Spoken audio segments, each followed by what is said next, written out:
भारतात वेगवेगळ्या धर्मानुसार अलिमनी आणि मेंटेनन्ससाठी वेगवेगळे कायदे आहेत. जसं की हिंदू विवाह कायदा 1955च्या कलम 24 अन्वये जेव्हा घटस्फोटाची प्रोसेस चालू असते तेव्हा तुम्हाला तात्पुरती पोटगी मिळते. त्यानंतर जो कलम 25 आहे तेव्हा घटस्फोटानंतर कायमस्वरूपी पोटगी देण्यात येते.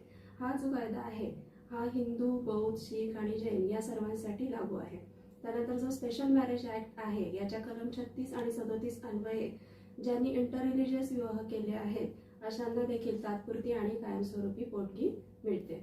इंडियन डिव्होर्स ॲक्ट 1869 अन्वये ख्रिश्चन धर्मियांसाठी कलम 36 आणि 37 अन्वये त्यांच्या दोघांच्या उत्पन्नाचा विचार करून घटस्फोटानंतर त्यांना पोटगी दिली जाते.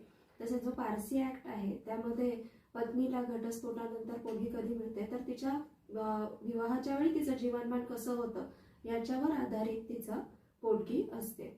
नंतर मुस्लिम कायद्यामध्ये स्त्रियांना इद्दत पिरियडमध्ये पोटगी दिली जाते.